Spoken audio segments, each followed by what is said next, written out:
بسم الله الرحمن الرحيم.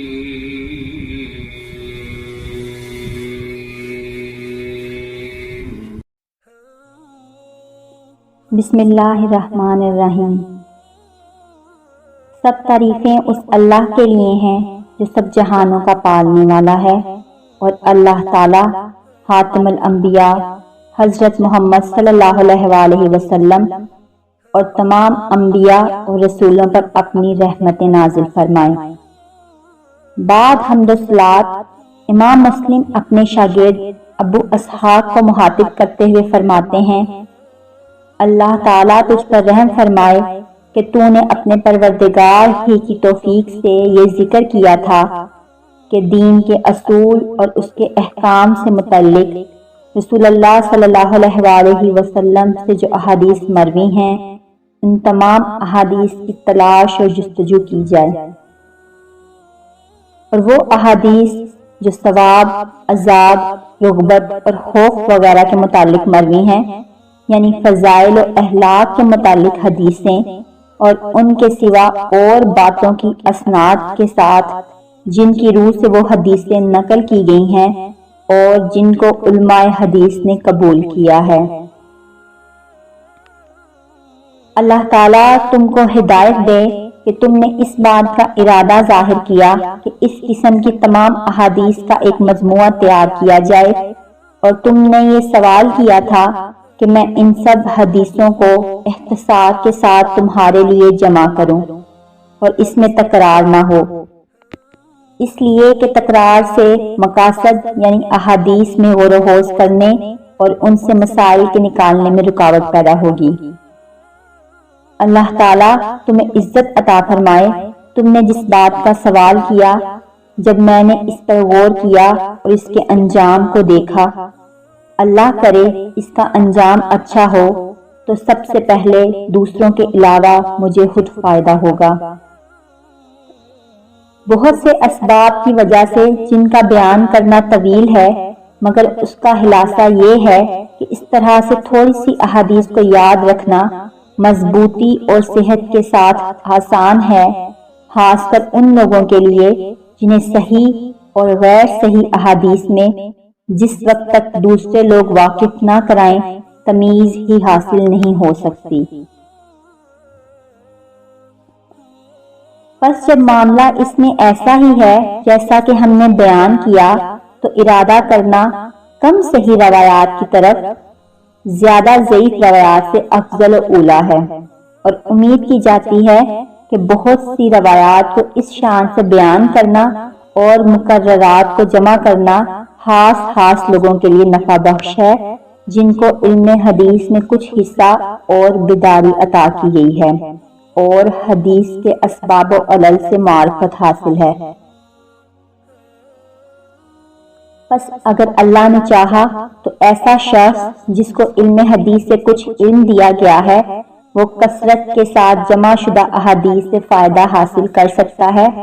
بہرحال عام لوگوں میں سے جو صاحب واقفیت و معرفت ہیں، ان کے لیے کثرت احادیث کا کوئی فائدہ نہیں، اور تحقیق وہ کم احادیث کی معرفت سے عاجز آ گئے ہیں. پھر اگر اللہ نے چاہا تو ہم شروع ہوں گے نکالنے میں ان احادیث کے جس کا تم نے سوال کیا ہے، اور تالیف کی ایک شرط پر عنقریب میں اس کو تمہارے لیے ذکر کروں گا، اور وہ شرط یہ ہے کہ ہم ارادہ کرتے ہیں ان تمام احادیث کا جو سندم و متصلن نبی کریم صلی اللہ علیہ وآلہ وسلم سے مروی ہیں. بس ہم ان کو تقسیم کرتے ہیں 3 اقسام پر، اور راویوں کے 3 طبقات ثقہ، متوسطین، ضعفاء پر، بغیر تکرار کے یہ کہ ایسی جگہ میں حدیث آ جائے کہ مستغنا نہ کیا جائے. اس حدیث کے تکرار سے اس میں معنن زیادتی ہو یا اسناد واقع ہو یا دوسری اسناد کے پہلو میں کسی علت کی وجہ اور ضرورت کے پیش نظر تکرار ہوگا، کیونکہ ایسے معنی کی زیادتی حدیث میں جس کے احتیاج ہو تو وہ مثل ایک پوری حدیث کے ہے. پس ضروری ہوا اس حدیث کا اعادہ کرنا جس میں وہ زیادتی موجود ہو یا یہ کہ جدا کیا جائے، وہ معنی پوری حدیث سے اختصار کے ساتھ جب ممکن ہو، لیکن اس کا جدا کرنا کبھی مشکل ہوتا ہے اس پوری حدیث سے، تو اس خاص ضرورت و مصلحت کے تحت ہم اس پوری حدیث کا اعادہ کر دیتے ہیں۔ لیکن اگر تکرار سے بچنے کی کوئی صورت نکل سکے تو ہم ہرگز اعادہ نہیں کریں گے انشاءاللہ تعالی۔ قسم اول میں ہم ان احادیث مبارکہ کو بیان کریں گے جن کی اسانید دوسری احادیث کی اسانید اور عیوب و نقائص سے محفوظ ہوں گی اور ان کے راوی زیادہ معتبر اور قوی ثقہ ہوں گے۔ حدیث میں کیونکہ نہ تو ان کی روایت میں سخت اختلاف ہے اور نہ فاحش اختلاط، جیسا کہ کثیر محدثین کی کیفیت معلوم ہو گئی ہے، اور یہ بات ان احادیث کی روایت سے پائے ثبوت تک پہنچ چکی ہے۔ پھر ہم اس قسم کے لوگوں کی مرویات کا ذکر کرنے کے بعد ایسی احادیث لائیں گے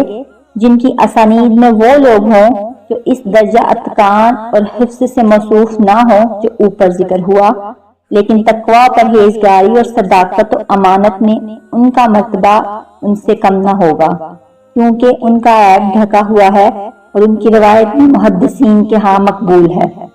جیسا کہ عطا بن سائب اور یزید بن ابی زیاد، لیث بن ابی سلیم اور ان کی مثل حاملین آثار اور نقول احادیث۔ اگرچہ اہل علم میں مشہور اور مستور ہیں، محدثین کے پاس اتقان اور استقامت روایت میں ان سے بڑھ کر ہے، حال اور مرتبہ میں اہل علم کے ہاں بلند درجہ اور عمدہ حصلت ان کو فضلت والوں میں سے کر دیتی ہے۔ کیا تم نہیں دیکھتے جب تم ان تینوں کا جن کا ہم نے نام لیا، عطا، یزید اور لیث کا، منصور بن معتمر، سلیمان آمش اور اسماعیل بن خالد سے موازنہ کرو حدیث کے اتقان اور استقامت میں، تو تم ان کو بالکل ان سے جدا اور الگ پاؤ گے، ہرگز ان کے قریب نہ ہوں گے۔ اس بات میں محدثین کے ہاں بالکل شک نہیں، اس لیے کہ ان کے ہاں ثابت ہو گیا صحت حفظ منصور اور آمش اور اسماعیل کا، اور ان کا اتقان حدیث میں نہیں پہچان حاصل کر سکے ان جیسی عطا، یزید اور لیث سے۔ اور ایسی ہی کیفیت ہے جب تو ہم اثروں کے درمیان موازنہ کرے، جیسے ابن عوف اور ایوب سختیانی کا عوف بن ابی جمیلہ اور اشعث حمرانی کے ساتھ، یہ دونوں صاحب اور ساتھ تھے حسن بصرہ اور ابن سیرین کے، جیسا کہ ابن عوف اور ایوب سختیانی ان کے ساتھی ہیں، ہاں بے شک ان دونوں میں بڑا فرق ہے۔ ابن عوف اور ایوب کا درجہ اعلیٰ ہے کمال فضل اور صحت روایت میں، اگرچہ عوف اور اشعث بھی اہل علم کے ہاں سچے اور امانت دار ہیں، لیکن اصل حال درجے کے اعتبار سے ہے۔ محدثین کے ہاں وہی ہے جو ہم نے بیان کیا۔ ہم نے اس لیے یہ مثالیں دی ہیں کہ جو لوگ محدثین کے اصول اور تنقیدی طریقہ کار کو نہیں جانتے، وہ آسانی کے ساتھ راویوں کے مقام و مرتبہ کی پہچان حاصل کر سکے، تاکہ بلند مرتبہ راوی کو کم اور کم مرتبہ محدث کو اس سے زیادہ مرتبہ نہ دیا جائے، اور ہر محدث کو اس کے منصب کے مطابق مقام و مرتبہ میسر آئے۔ اور تحقیق سیدہ عائشہ صدیقہ سے روایت ذکر کی گئی ہے، وہ فرماتی ہیں کہ رسول اللہ صلی اللہ علیہ وآلہ وسلم نے حکم فرمایا کہ ہم لوگوں سے ان کے مرتبہ اور منصب کے مطابق سلوک کریں، اور اس کی تائید قرآن سے بھی ہوتی ہے۔ انہی طریقوں پر جو ہم نے اوپر بیان کیے ہیں جمع کرتے ہیں جو تم نے سوال کیا رسول اللہ صلی اللہ علیہ وآلہ وسلم کی حدیثوں سے۔ ہاں وہ لوگ جو اکثر یا تمام محدثین کے نزدیک متعون ہیں، جیسے عبداللہ بن مسعود، ابو جعفر مدائنی، عمر بن خالد، عبد القدوس شامی، محمد بن سعید مسلوب، غیاث بن ابراہیم، سلیمان بن عمر ابی داؤد نخا، اور ان جیسے دوسرے لوگ جن پر وضع حدیث کی تہمت ہے، وہ ازہد احادیث بنانے میں بدنام ہیں۔ اس طرح وہ لوگ بھی جن کی اکثر احادیث منکر ہوتی ہیں یا غلط روایات، تو ایسے تمام لوگوں کی روایات کو ہم اپنی کتاب میں جمع نہیں کریں گے۔ اصطلاح اصول حدیث میں منکر اس شخص کی حدیث کو کہتے ہیں جو ثقہ اور کامل الحفظ راویوں کی روایت کے خلاف روایت کرے یا ان احادیث کی کوئی موافقت نہ ہو۔ بس جب اس کی احادیث میں سے اکثر اسی طرح ہوں تو وہ متروک الحدیث ہوگا اور اس کی مرویات محدثین کے نزدیک قابل قبول اور قابل عمل نہیں ہوتی۔ اس قسم کے محدثین میں سے عبداللہ بن محرر، یحییٰ بن ابی انیسہ، جراح بن منہال، ابو العطوف اور عباد بن کثیر اور حسین بن عبداللہ بن زمیرہ اور عمر بن صحبان وغیرہ اور ان کی مثل دوسرے حضرات منکر حدیث روایت کرنے والے ہیں۔ بس ہم ان لوگوں کی روایات نہیں لاتے اور نہ ہی ان میں مشغول ہوتے ہیں، کیونکہ اہل علم کا حکم ہے اور جو ان کے مذہب سے معلوم ہوا وہ یہ ہے کہ جو راوی اپنی روایت میں متفرد ہو لیکن اس کی بعض روایات کو بعض دوسرے ثقہ اور حفاظ راویوں نے بھی روایت کیا ہو اور کسی حدیث میں اس کی موافقت کی ہو، جب یہ شرط پائی جائے، پھر اس کے بعد وہ متفرد راوی اپنی روایت میں کچھ الفاظ کی زیادتی کرتا ہے جن کو اس کے دوسرے معاصرین نے روایت نہیں کیا، تو اس کی زیادتی قبول کی جائے گی۔ لیکن اگر تم کسی کو دیکھو کہ وہ زہری جیسے بزرگ شخص سے روایت کرنے کا قصد کرے جس کے شاگرد کثیر تعداد میں حافظ و متقن ہیں، جو اس کی اور دوسروں کی حدیثوں کو روایت کرتے ہیں، یا ہشام بن عروہ سے بھی روایت کرنے والوں کی تعداد بہت زیادہ ہے، ان دونوں محدثین کی روایات اہل علم کے ہاں بہت مشہور اور پھیلی ہوئی ہیں۔ ان کے شاگردوں نے بھی ان کی اکثر روایات کو بالاتفاق روایت کیا ہے۔ بس اگر کوئی محدث ان مذکورہ بالا دونوں محدثین سے یا ان میں سے کسی ایک سے ایسی روایت کا راوی ہو جس روایت کو ان کے شاگردوں میں سے کسی نے بیان نہ کیا ہو، اور یہ راوی ان راویوں میں سے بھی نہیں جو صحیح روایات میں ان کے مشہور شاگردوں کا شریک رہا ہو، تو اس قسم کے راوی کی حدیث کو قبول کرنا جائز نہیں۔ اللہ ہی بہتر جاننے والا ہے۔ ہم نے روایت حدیث کے سلسلہ میں محدثین کے مذہب کو بیان کر دیا ہے تاکہ جو لوگ اصول روایت حدیث سے ناواقف ہیں ان کو بھی ابتدائی معلومات حاصل ہو جائیں۔ جن کو توفیق دی جائے لوگوں میں سے، اور ہم ان قریب اس کو شرح اور وضاحت سے بیان کریں گے اگر اللہ نے چاہا۔ اس کتاب کے کئی مقامات میں معللہ اخبار کے ذکر کے موقع پر جب وہ اپنے مقامات میں آئیں گی اور جہاں شرح کرنا اور وضاحت کرنا مناسب ہوگا۔ اے شاگرد عزیز، ان تمام مذکورہ بالا باتوں کے بعد اللہ تعالیٰ تجھ پر رحم کرے اگر ہم برے کا برا عمل نہ دیکھتے جو وہ کر رہے ہیں، یعنی وہ محدث صحیح اور مشہور روایت پر اکتفا نہیں کرتا اور وہ اپنے جی میں محدث بنا ہوا ہے، ایسے شخص پر لازم ہے کہ وہ ضعیف اور منکر احادیث کو نقل نہ کرے اور صرف انہی اخبار کو نقل کرے جو صحیح اور مشہور ہیں، جن کو معروف ثقہ لوگوں نے سچائی اور امانت کے ساتھ اس معرفت اور اقرار کے بعد روایت کیا ہے۔ ان کی بیان کردہ اکثر روایات جو نامعلوم افراد کی طرف منسوب ہیں، منکر اور غیر مقبول ہیں اور ایسے لوگوں سے مروی ہیں جن کی مذمت ائمۃ الحدیث میں سے مالک بن انس، شعبہ بن حجاج، سفیان بن عیینہ، یحییٰ بن سعید القطان اور عبد الرحمن بن مہدی وغیرہ نے کی ہے۔ جب آسان ہو گیا ہم پر تیری خواہش کا پورا کرنا صحیح احادیث کی تمیز اور تحصیل کے ساتھ،